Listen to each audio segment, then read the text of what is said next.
ನಮಸ್ಕಾರ ಸ್ನೇಹಿತರೆ, ನನ್ನ ಚಾನಲ್ಗೆ ಸ್ವಾಗತ. ಪಯಣ ವಿತ್ ಪ್ರಭಾಕರ್. ಈ ವಿಡಿಯೋದಲ್ಲಿ ನಮ್ಮ ಕರ್ನಾಟಕದಿಂದ ಕನ್ಯಾಕುಮಾರಿ ಯಾವ ರೀತಿ ಹೋಗೋದು ಅಂತ ಹೇಳ್ಬಿಟ್ಟು ನೋಡೋಣ. ಕನ್ಯಾಕುಮಾರಿಯಲ್ಲಿ ಯಾವೆಲ್ಲ ಸ್ಥಳಗಳನ್ನ ನಾವು ನೋಡ್ಬೋದು ಅಂತ ಹೇಳ್ಬಿಟ್ಟು ಈ ವಿಡಿಯೋದಲ್ಲಿ ನೋಡೋಣ, ಬನ್ನಿ. ಬೆಂಗಳೂರಿಂದ ಕನ್ಯಾಕುಮಾರಿ 650 ಕಿಲೋಮೀಟರ್ ಆಗುತ್ತೆ. ಬೆಂಗಳೂರಿಂದ ಡೈರೆಕ್ಟ್ ಟ್ರೈನ್ ವ್ಯವಸ್ಥೆ ಇದೆ. ನಾವು ಟ್ರೈನಲ್ಲಿ ಹೋಗಬೇಕು ಅಂತ ಹೇಳಿದ್ರೆ 1 ತಿಂಗಳಿಗಿಂತ ಮುಂಚೆನೇ ನಾವು ಸೀಟ್ ಬುಕ್ ಮಾಡಬೇಕಾಗುತ್ತೆ, ಇಲ್ಲಾಂದರೆ ಸೀಟ್ ಸಿಗೋದಿಲ್ಲ. ಬೆಂಗಳೂರಿಂದ ಕನ್ಯಾಕುಮಾರಿಗೆ ಸ್ಲೀಪರ್ ಸೀಟ್ ಈಗಿನ ರೇಟ್ನಲ್ಲಿ 475 ರೂಪಾಯಿ ಆಗುತ್ತೆ. ಬೆಂಗಳೂರಿಂದ ಪ್ರತಿದಿನ 2 ಟ್ರೈನ್ ಇದೆ. ಒಂದು KRS ಬೆಂಗಳೂರಿಂದ ಮತ್ತು ಇನ್ನೊಂದು SMVT ಬೆಂಗಳೂರಿಂದ. ಇಲ್ಲಿ ಟ್ರೈನ್ ನಂಬರು ಮತ್ತು ಟೈಮಿಂಗ್ಸ್ ಎಲ್ಲ ಕೊಟ್ಟಿರ್ತೀನಿ, ನೀವು ಹೋಗುವಾಗ ನೋಡಿಕೊಂಡು ಬುಕ್ ಮಾಡ್ಕೊಂಡು ಹೋಗ್ಬೋದು. ನಾವು ಕನ್ಯಾಕುಮಾರಿ ಪ್ಲ್ಯಾನ್ ಮಾಡಿದ್ದು ದಸರಾ ಹಾಲಿಡೇ ಟೈಮಲ್ಲಿ. ಆವಾಗ ನಮಗೆ ಟ್ರೈನ್ ಟಿಕೆಟ್ ಸಿಗಲಿಲ್ಲ, ಅದರಿಂದ ನಾವು ಪ್ರೈವೇಟ್ ಬಸ್ಸಲ್ಲಿ ಹೋಗಬೇಕಾಯ್ತು. ಪ್ರೈವೇಟ್ ಬಸ್ಸಲ್ಲಿ ಸ್ವಲ್ಪ ರೇಟ್ ಜಾಸ್ತಿ, ಟ್ರೈನ್ ಟಿಕೆಟ್ಗಿಂತ 1 to ಡಬಲ್ ಇರುತ್ತೆ. ಆದರೂ ಕೂಡ ನಾವು ಹೋದಂಥ ಬಸ್ಸು ಕ್ಲೀನ್ ಆ್ಯಂಡ್ ನೀಟಾಗಿತ್ತು. ನಾವು ಹೊರಟಂಥ ಬಸ್ಸು ಬೆಂಗಳೂರಿಂದ ರಾತ್ರಿ 8:30ಕ್ಕೆ ಬಿಡ್ತು. ಇಲ್ಲಿಂದ ಸುಮಾರು 3 ಗಂಟೆ ಜರ್ನಿ ಆದಮೇಲೆ ಬಸ್ಸು ಕಾಫಿ ಟೀಗೆ ಒಂದು 15 ನಿಮಿಷ ನಿಲ್ಲಿಸಿದ್ರು. ಇಲ್ಲಿಂದ ಮತ್ತೆ ನಮ್ಮ ಪಯಣ ಸ್ಟಾರ್ಟ್ ಆಯಿತು. ಮತ್ತೆ ಬಸ್ಸು ಬೆಳಗ್ಗೆ ಸುಮಾರು 5:30-6 ಗಂಟೆ ಸಮಯಕ್ಕೆ ಫ್ರೆಶ್ ಅಪ್ ಆಗೋದಕ್ಕೆ ಇಲ್ಲೂ ಕೂಡ ಒಂದು 15 ನಿಮಿಷ ನಿಲ್ಲಿಸಿದ್ರು. ಇಲ್ಲಿಂದ 1 ಗಂಟೆ ಜರ್ನಿಯ ನಂತರ ನಾವು ಕನ್ಯಾಕುಮಾರಿ ತಲುಪಿದ್ವಿ. ಬೆಂಗಳೂರಿಂದ ಸುಮಾರು 14 ಗಂಟೆ ಜರ್ನಿ ಆಯಿತು ಕನ್ಯಾಕುಮಾರಿ ತಲುಪೋದಕ್ಕೆ.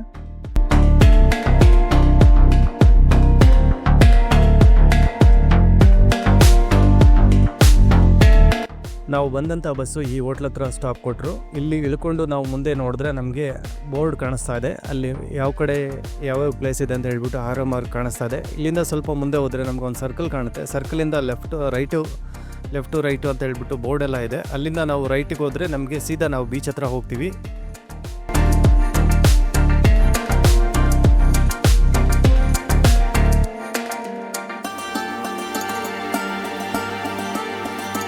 ನಾವು ಬೀಚ್ ರೋಡ್ ಎಂಟ್ರಿ ಆಗಿದ ತಕ್ಷಣ ನಮಗೆ ಇಲ್ಲಿ ಸಾಕಷ್ಟು ಅಂಗಡಿಗಳು ಕಾಣಿಸ್ತಾ ಇದೆ. ಇಲ್ಲಿ ಕಪ್ಪೆ ಚಿಪ್ಪು ಮತ್ತು ಶಂಖದಿಂದ ಮಾಡಿರೋಂಥ ವಸ್ತುಗಳು ಕಾಣಿಸ್ತಾ ಇದೆ. ತುಂಬ ಅಂಗಡಿಗಳಿದೆ. ನಾವೇನಾದರೂ ಪರ್ಚೇಸ್ ಮಾಡಬೇಕು ಅಂತ ಹೇಳಿದ್ರೆ ನಾವು ಎಂಡಿಂಗಲ್ಲಿ ನಾವು ಪರ್ಚೇಸ್ ಮಾಡಿಕೊಂಡು ನಾವು ಬರ್ಬೋದು. ಸ್ಟಾರ್ಟಿಂಗ್ ನಾವು ಪರ್ಚೇಸ್ ಮಾಡಿ ಇಟ್ಕೊಂಡ್ವಿ ಅಂತ ಹೇಳಿದ್ರೆ ಡ್ಯಾಮೇಜ್ ಆಗೋದು ಚಾನ್ಸಸ್ ಹೆಚ್ಚಿರುತ್ತೆ.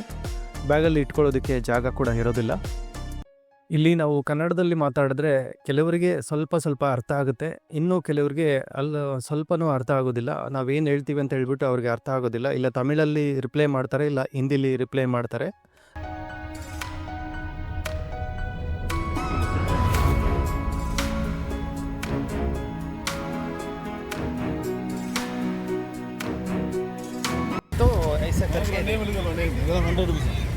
ಇದೆ ಅವಳ ಇದನ್ನ 250, ಇದು 300, ಇದು 150, ಅದಕ್ಕೆ 1 कम नहीं होगा। कम ही पड़ना तो पुरल तरह रहेगा सर। इसमें नाम लिखने का कितना है? कम नहीं होगा। 100 रुपया बहुत है, 50 रुपये ले लीजिए।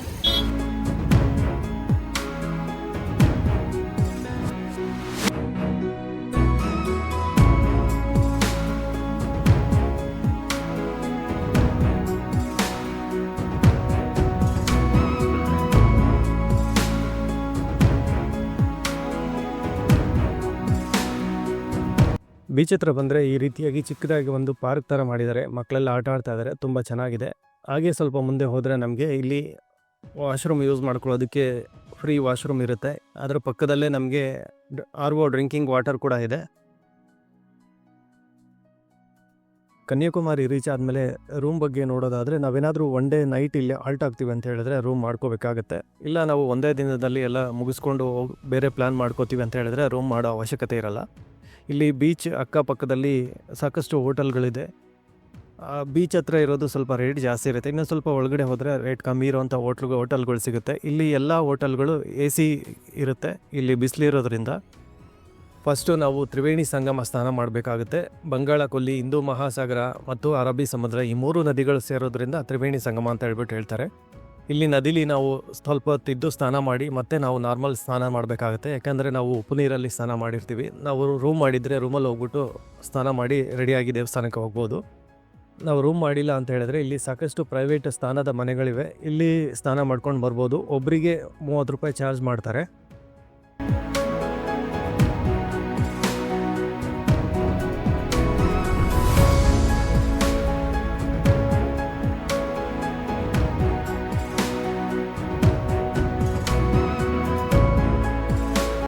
ನಾವು ಸ್ನಾನ ಮಾಡುವಂಥ ಜಾಗದಲ್ಲಿ ಸಮುದ್ರದ ಅಲೆಗಳು ತುಂಬ ಜೋರಾಗಿ ಬರುತ್ತೆ.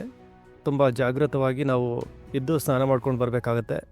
ನಮಗೆ ಈಜು ಬರುತ್ತೆ ಅಂತ ಹೇಳ್ಬಿಟ್ಟು ನೀರಲ್ಲಿ ಡೈ ಹೊಡಿಯೋದಾಗಲಿ ಆ ಥರ ಏನೋ ಮಾಡೋಕ್ಕೆ ಹೋಗಬಾರ್ದು. ಯಾಕೆಂದರೆ ನೀರು ಒಳಗಡೆ ದೊಡ್ಡ ದೊಡ್ಡ ಬಂಡೆಗಳು ಅಲ್ಲಲ್ಲಿ ದೊಡ್ಡ ದೊಡ್ಡ ಬಂಡೆಗಳಿರುತ್ತೆ. ನಾವು ನೀರೊಳಗೆ ಇಳಿದಾಗ ಗೊತ್ತಾಗುತ್ತೆ ನಮಗೆ ಅಲ್ಲಿ ಬಂಡೆಗಳಿದೆ ಅಂತ ಹೇಳ್ಬಿಟ್ಟು. ಕನ್ಯಾಕುಮಾರಿ ತಮಿಳುನಾಡಿನ ದಕ್ಷಿಣ ತುದಿಯಲ್ಲಿರುವ ಭಾರತದ ಮುಖ್ಯ ಭೂಭಾಗದ ಅತ್ಯಂತ ಕೆಳ ತುದಿಯಾಗಿದೆ. ಇಲ್ಲಿ 3 ಮಹಾಸಾಗರಗಳಾದ ಬಂಗಾಳಕೊಲ್ಲಿ, ಹಿಂದೂ ಮಹಾಸಾಗರ ಮತ್ತು ಅರಬ್ಬಿ ಸಮುದ್ರಗಳು ಸಂಗಮಿಸುತ್ತವೆ. ಈ ಸ್ಥಳವು ದೇವಿ ಕನ್ಯಾಕುಮಾರಿ ದೇವಸ್ಥಾನಕ್ಕೆ ಹೆಸರುವಾಸಿಯಾಗಿದ್ದು, ಇದು ಹಿಂದೂ ಧರ್ಮದ ಶಕ್ತಿ ದೇವತೆಯಾದ ಪಾರ್ವತಿ ದೇವಿಗೆ ಅರ್ಪಿತವಾಗಿದೆ. ಭಾರತದ ಅಡಿಯಿಂದ ಮುಡಿಯವರೆಗೂ ಆಧ್ಯಾತ್ಮಿಕ ಶ್ರೀಮಂತಿಕೆ ವ್ಯಾಪಿಸಿದೆ. ಭಾರತದ ವರ್ಣನೆ ಮಾಡುವಾಗಲೆಲ್ಲ ಸಾಮಾನ್ಯವಾಗಿ ಕಾಶ್ಮೀರ, ಕನ್ಯಾಕುಮಾರಿ ಹೆಸರನ್ನು ಪ್ರಸ್ತಾಪಿಸುತ್ತೇವೆ. ದಕ್ಷಿಣ ಭಾರತದ ಮುಖ್ಯ ಭೂಮಿಯ ತುತ್ತ ತುದಿಯಲ್ಲಿರುವ ಊರಿಗೆ ಕನ್ಯಾಕುಮಾರಿ ಎಂಬ ಹೆಸರು ಬಂದಿದ್ದು ಪೌರಾಣಿಕ ಕಥೆಯಿಂದ. ಕನ್ಯಾಕುಮಾರಿ ಎಂದು ಈ ಪ್ರದೇಶಕ್ಕೆ ಹೆಸರು ಬರಲು ಹಿಂದಿನ ಕಾರಣವೇನೆಂದರೆ ಅದು ಪಾರ್ವತೀ ದೇವಿಯ ತಪಸ್ಸು. ಸತೀದೇವಿಯ ತಂದೆ ದಕ್ಷ ಪ್ರಜಾಪತಿ ತಾನು ನಡೆಸುತ್ತಿದ್ದ ಯಾಗಕ್ಕೆ ಶಿವನಿಗೆ ಆಹ್ವಾನ ನೀಡಲಿಲ್ಲ ಎಂಬ ಕಾರಣಕ್ಕೆ ಸತಿ ಯಾಗದ ಕುಂಡಕ್ಕೆ ಧುಮುಕಿ ತನ್ನನ್ನೇ ಆಹುತಿ ನೀಡುತ್ತಾಳೆ. ನಂತರ ಸತೀದೇವಿಯೇ ಪಾರ್ವತಿಯಾಗಿ ಮತ್ತೆ ಹುಟ್ಟಿ ಶಿವನನ್ನು ಪತಿಯಾಗಿ ಪಡೆಯಲು ತಪಸ್ಸು ಮಾಡುತ್ತಾಳೆ. ಶಿವನನ್ನು ಪಡೆಯಲು ಪಾರ್ವತೀ ದೇವಿಯು ಒಂಟಿ ಕಾಲಿನಲ್ಲಿ ನಿಂತು ತಪಸ್ಸು ಮಾಡಿದ್ದು ಇಂದಿನ ಕನ್ಯಾಕುಮಾರಿ ಪ್ರದೇಶದಲ್ಲೇ. ಆದ್ದರಿಂದಲೇ ಈ ಪ್ರದೇಶಕ್ಕೆ ಕನ್ಯಾಕುಮಾರಿ ಎಂಬ ಹೆಸರು ಬಂತು ಎಂಬ ನಂಬಿಕೆಯಿದೆ. ತ್ರಿವೇಣಿ ಸಂಗಮದಿಂದ ಸ್ವಲ್ಪ ಮುಂದೆ ಬಂದರೆ ನಮಗೆ ಗಾಂಧಿ ಮೆಮೋರಿಯಲ್ ಕಾಣುತ್ತೆ. ತ್ರಿವೇಣಿ ಸಂಗಮದಲ್ಲಿ ಮಹಾತ್ಮ ಗಾಂಧೀಜಿಯವರ ಅಸ್ಥಿ ವಿಸರ್ಜನೆ ಮಾಡಿದ್ದ ಜಾಗ ಅಂತ ಹೇಳ್ಬಿಟ್ಟು ಅದರ ನೆನಪಿಗಾಗಿ ಈ ಸ್ಥಳದಲ್ಲಿ ಮೆಮೋರಿಯಲ್ ಹಾಲ್ ನಿರ್ಮಿಸಿದ್ದಾರೆ. ಗಾಂಧಿ ಮೆಮೋರಿಯಲ್ ಹಾಲಿಂದ ಸ್ವಲ್ಪ ಮುಂದೆ ಹೋದರೆ ನಮಗೆ ವ್ಯೂ ಪಾಯಿಂಟ್ ಬರುತ್ತೆ. ಅಲ್ಲಿ ಎಂಟ್ರಿ ಟಿಕೆಟು 15 ರೂಪಾಯಿ ಇರುತ್ತೆ. ನಾವು ಬೇಕು ಅಂತ ಹೇಳಿದ್ರೆ ಅಲ್ಲಿ ಹೋಗಿ ನಾವು ನೋಡ್ಬೋದು. ಅಲ್ಲಿ ವ್ಯೂ ಪಾಯಿಂಟಲ್ಲಿ ಹೋಗಿ ನೋಡಿದ್ರೆ ನಮಗೆ ಫುಲ್ ಕನ್ಯಾಕುಮಾರಿ ಕಾಣುತ್ತೆ. ತ್ರಿವೇಣಿ ಸಂಗಮದಲ್ಲಿ ಸ್ನಾನ ಮಾಡಿ ನಾವು ರೆಡಿಯಾಗಿ ಕನ್ಯಾಕುಮಾರಿ ದೇವಿಯ ದರ್ಶನಕ್ಕೆ ಹೋಗಬೇಕು ಅಂದರೆ 12:30 ಒಳಗೆ ನಾವು ಹೋಗಬೇಕಾಗುತ್ತೆ. ಯಾಕಂದರೆ ಬೆಳಿಗ್ಗೆ 4ರಿಂದ 12:30 ತನಕ ದೇವಸ್ಥಾನ ಓಪನ್ ಇರುತ್ತೆ. ಮತ್ತು ಸಾಯಂಕಾಲ 4ರಿಂದ 8:30 ತನಕ ಓಪನ್ ಇರುತ್ತೆ.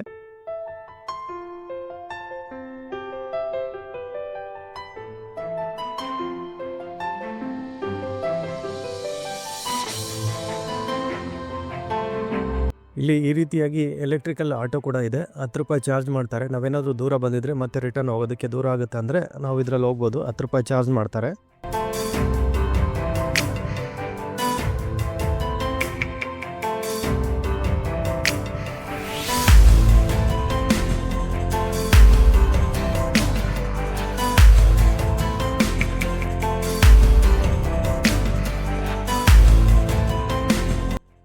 ಬೀಚ್ ಹತ್ರದಲ್ಲಿ ಎಲ್ಲೂ ATM ಸಿಗೋದಿಲ್ಲ ನಮಗೆ. ಅದಕ್ಕೋಸ್ಕರ ಇಲ್ಲಿ ATM ವ್ಯಾನು ವ್ಯವಸ್ಥೆ ಮಾಡಿರ್ತಾರೆ. ನಾವು ಇದನ್ನು ಬೇಕು ಅಂತ ಹೇಳಿದ್ರೆ ಯೂಸ್ ಮಾಡ್ಕೋಬೋದು.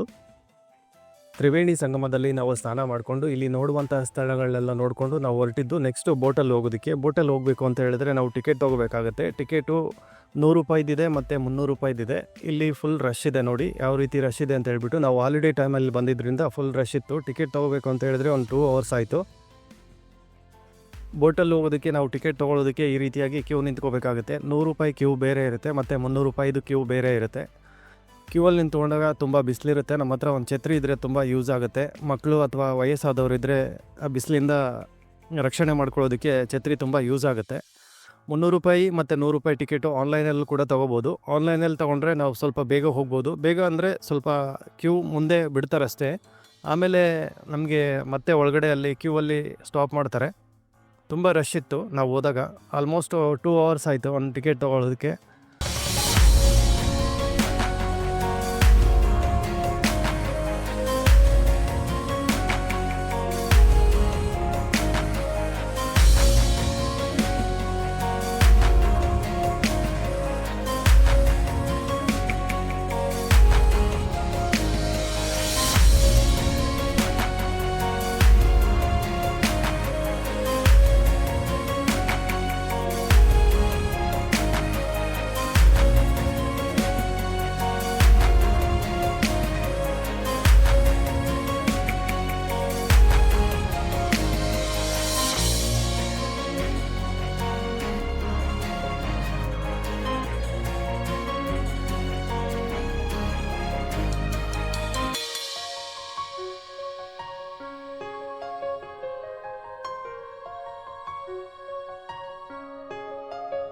₹100 ಕ್ಯೂ ಮತ್ತು ₹300 ಕ್ಯೂ ಸಪ್ರೇಟ್ ಇತ್ತಲ್ಲ, ಇವಾಗ ಈ ರೀತಿಯಾಗಿ ಮುಂದೆ ಬಂದು ಇವಾಗ ಎಲ್ಲ ಒಟ್ಟಿಗೆ ಬಿಡ್ತಾರೆ.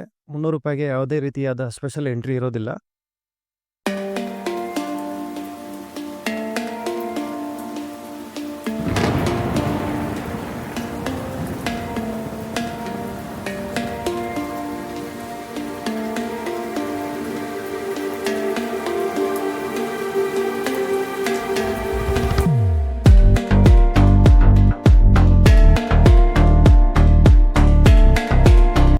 ಇಲ್ಲಿಂದ ವಿವೇಕಾನಂದ ರಾಕ್ ಹತ್ರ ಹೋಗೋದಕ್ಕೆ ಒಂದು 5ರಿಂದ 6 ನಿಮಿಷ ಆಗುತ್ತೆ. ನೀವು ನೋಡ್ತಾ ಇರ್ಬೋದು ಒನ್ ಟೈಮಿಗೆ ಎಷ್ಟು ಜನ ಒಂದು ಬೋಟಲ್ಲಿ ಹತ್ತಿಸ್ತಾರೆ ಅಂತ ಹೇಳ್ಬಿಟ್ಟು 100ರಿಂದ 150 ಜನನ ಒನ್ ಟೈಮಿಗೆ ಹತ್ತಿಸ್ತಾರೆ.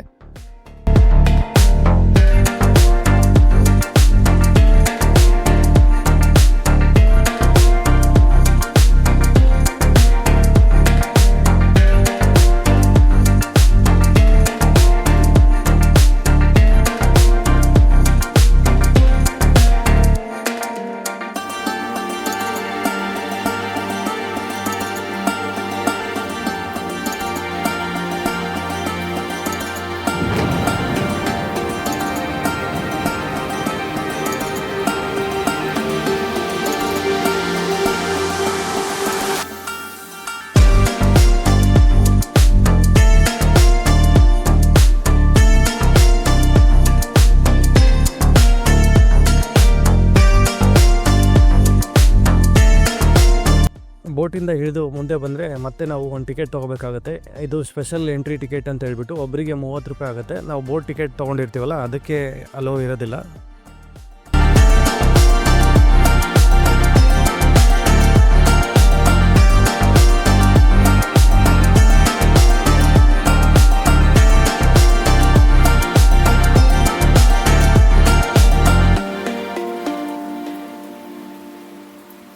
ಸ್ವಾಮಿ ವಿವೇಕಾನಂದ ಅವರು ಈ ದೊಡ್ಡ ಬಂಡೆ ಹತ್ರ ಹೇಗೆ ಬಂದರು ಅಂದರೆ, ಸಮುದ್ರದ ದಡದಿಂದ ಈಜ್ಕೊಂಡು ಬಂದು ಕೆಲವು ದಿನಗಳ ಕಾಲ ತಪಸ್ಸು ಮಾಡುತ್ತಾರೆ. ನಂತರ ಅವರಿಗೆ ಜ್ಞಾನೋದಯವಾಯಿತು. ಅಂದಿನಿಂದ ಈ ಸ್ಥಳಕ್ಕೆ ವಿವೇಕಾನಂದ ರಾಕ್ ಮೆಮೋರಿಯಲ್ ಅಂತ ಹೇಳ್ಬಿಟ್ಟು ಕರೀತಾರೆ. ವಿವೇಕಾನಂದ ದೇವಸ್ಥಾನದ ಒಳಗಡೆ ಸ್ವಾಮಿ ವಿವೇಕಾನಂದ ಅವರ ಪ್ರತಿಮೆ ಮತ್ತು ರಾಮಕೃಷ್ಣ ಪರಮಹಂಸರು ಮತ್ತು ಶಾರದಾ ದೇವಿ ಅವರ ಚಿಕ್ಕ ಮಂದಿರ ಇದೆ.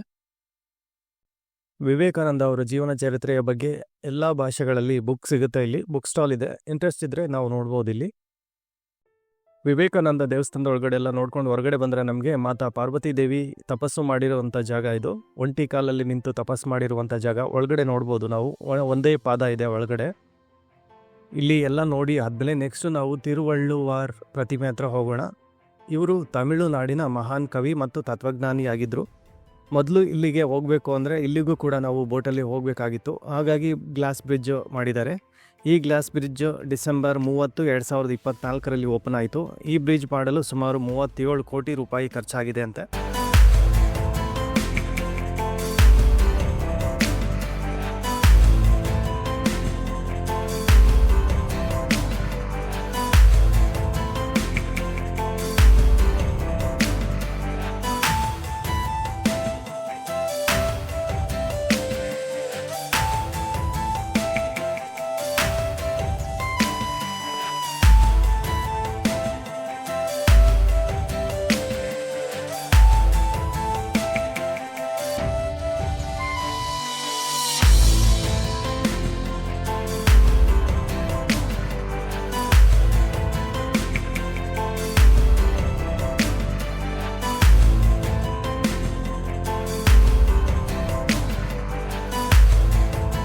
ಇಲ್ಲಿ 2 ಫ್ಲೋರ್ ಮೇಲೆ ಹತ್ತಿ ಹೋದರೆ ನಾವು ಫುಲ್ ವ್ಯೂಸು ನೋಡ್ಬೋದು. ಈ ರೀತಿಯಾಗಿ ಕಾಣುತ್ತೆ ಬ್ರಿಡ್ಜು ಯಾವ ರೀತಿ ಇದೆ ಅಂತ ಹೇಳ್ಬಿಟ್ಟು ನೋಡಿ.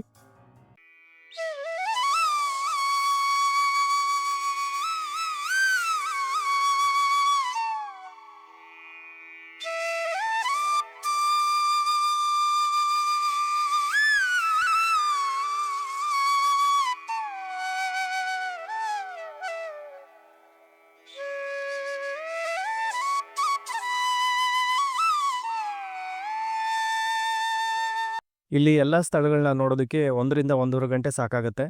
ನಾವು ಮತ್ತೆ ರಿಟರ್ನು ಬೋಟಲ್ಲಿ ಹೋಗೋದಕ್ಕೆ ಈ ರೀತಿಯಾಗಿ ಕ್ಯೂವಲ್ಲಿ ಗಂಟೆಗಟ್ಟಲೆ ನಿಂತ್ಕೋಬೇಕಾಯಿತು. ಇಲ್ಲೇ ನಮಗೆ ಸಾಯಂಕಾಲ ಆಗೋಯಿತು. ಒಂದು ದಿನದಲ್ಲಿ ಕನ್ಯಾಕುಮಾರಿಲಿ ನಾವು ತ್ರಿವೇಣಿ ಸಂಗಮ ಸ್ನಾನ, ಬೋಟಲ್ಲಿ ಹೋಗಿ ವಿವೇಕಾನಂದ ರಾಕ್ ಮತ್ತು ಗ್ಲಾಸ್ ಬ್ರಿಡ್ಜ್, ಸಾಯಂಕಾಲ ಸೂರ್ಯಾಸ್ತ ಇಷ್ಟನ್ನು ನೋಡೋಷ್ಟರಲ್ಲಿ ಸಾಯಂಕಾಲ ಆಯಿತು. ರಾತ್ರಿ ಇಲ್ಲೇ ಊಟ ಮುಗಿಸಿ ನಾವು ಪ್ಲಾನ್ ಮಾಡಿದ್ದು ತಿರುವನಂತಪುರಂ ಅನಂತ ಪದ್ಮನಾಭ ಸ್ವಾಮಿ ದೇವಸ್ಥಾನಕ್ಕೆ. ಕನ್ಯಾಕುಮಾರಿಯಿಂದ ತಿರುವನಂತಪುರಂ 97 ಕಿಲೋಮೀಟರ್ ಆಗುತ್ತೆ. 2.5 ಗಂಟೆ ಜರ್ನಿ ಆಗುತ್ತೆ. ನಾವು ಸೂರ್ಯೋದಯ ನೋಡಬೇಕು ಅಂದರೆ ರಾತ್ರಿ ಇಲ್ಲೇ ಇದ್ದು ಬೆಳಿಗ್ಗೆ 5:30ಕ್ಕೆ ಬೀಚ್ ಹತ್ರ ಬಂದರೆ ನಾವು ಸೂರ್ಯೋದಯ ನೋಡಬಹುದು.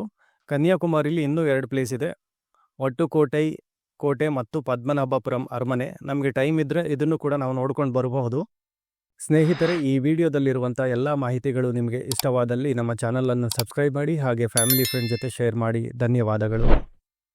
ನಾವೇನಾದರೂ ನಮ್ಮ ಕರ್ನಾಟಕದಿಂದ ಕನ್ಯಾಕುಮಾರಿಗೆ ಟ್ರೈನಲ್ಲಿ ಹೋದರೆ ಸ್ಟೇಷನಿಂದ ಬೀಚ್ಗೆ 1 ಕಿಲೋಮೀಟರ್ ಆಗುತ್ತೆ. ನಾವು ಬೈ ವಾಕ್ ಹೋಗ್ಬೋದು, ಇಲ್ಲ ಆಟೋದಲ್ಲಿ ಹೋಗ್ಬೋದು. ಇನ್ನು ನಮ್ಮ ಕರ್ನಾಟಕದಿಂದ ನಾಗರ್ಕೋಯಿಲ್ ಹೋದರೆ ಇಲ್ಲಿಂದ ನಾವು ಬಸ್ಸಲ್ಲಿ ಹೋಗಬೇಕಾಗತ್ತೆ. ನಾಗರ್ಕೋಯಿಲಿಂದ ಕನ್ಯಾಕುಮಾರಿಗೆ 21 ಕಿಲೋಮೀಟರ್ ಆಗುತ್ತೆ. ಒಂದು 40 ನಿಮಿಷ ಜರ್ನಿ ಆಗುತ್ತೆ.